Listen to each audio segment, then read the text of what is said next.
Only real journalists. The next journalist coming up is a real journalist. You know her from the Gray Zone. You know her from Red Lines. Let's give it up for somebody who's not afraid to go on other networks like Fox, Talk to Tucker. Anya Parampil is here, ladies and gentlemen. Come on, give it up. Thank you. Thank you. How's everyone doing today? We get to actually celebrate good news for once. Wow, that felt good. Even though the fight's not over, it was just incredible to get the news this morning, especially after rallying with everyone yesterday and talking about how the only just outcome, only ruling Judge Berg could hand down was a no extradition ruling, and here, sure enough, that's what we've seen. And what does that actually tell us about not only the case of Julian Assange, but about this country that we live in? Because we should remember that Declassified UK actually uncovered the fact that Judge Berg approved 96% of extradition cases in the data that they analyzed. She actually rubber stamped 96% of extradition requests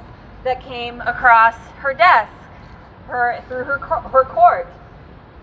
And around 30% of those cases were later overturned. But what does it tell us if a judge who had essentially acted as a rubber stamp, again, 96% of cases approved, extradited, what does it say if this high-profile case, with all the pressure of the U.S. government on the United Kingdom to send Assange to the United States, what does it tell us if she said no?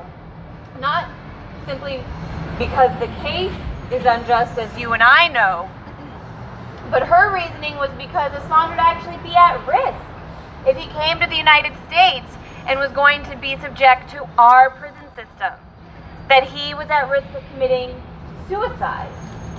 And it reminded me of some coverage I did a few years back about the case of Jeffrey Sterling. You may remember him, another whistleblower jailed by the Obama administration.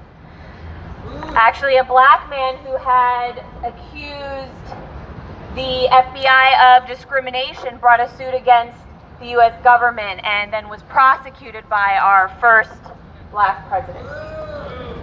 Yeah. And while Jeffrey Sterling was in prison, he was suffering from a heart condition. And the prison actually denied him proper medical coverage, didn't give him access to the medication he needed. And I remember interviewing his wife at the time, and she was terrified for his life. She was crying. She was in a state of complete agony because her husband was at risk. He was being tortured. He was being tortured just like Chelsea Manning was tortured when she was held in U.S. custody. And so that is what we know. That's how we know whistleblowers and targets of the U.S. state are treated when they are in U.S. custody. So I am just grateful for the fact that this judge, who previously served as a rubber stamp for these extraditions, saw that.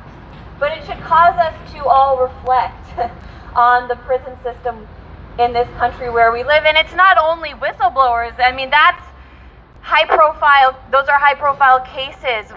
But if you're no one just brought in from the street, it's a very terrible and torturous experience that you're subject to in U.S. prisons. So it should remind us of that and just show us how a lot of these issues that we talk about and cover are connected, whether it's Assange, now you're talking about empire and the wars the United States wages abroad. It's also connected to our experience here and what working people go through in prisons, and the fact that we are actually the first victims of this empire, not given proper access to education, healthcare. So I am glad that we get this day to celebrate. I'm happy to celebrate with all of you.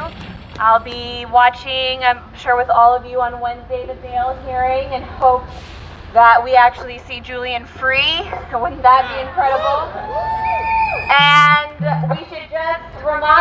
people inside the Department of Justice that they have the power to put an end to all of this now and just drop the appeal, give up. This is an unjust case, and the people of this country, we're only going to keep spreading this message. That's why I really liked Sam's speech just now. He talked about how he didn't know a lot about Assange until a few years ago, and that he was going to a journalism school where once he did find out about Assange and tried to get them to talk about Assange, they refused.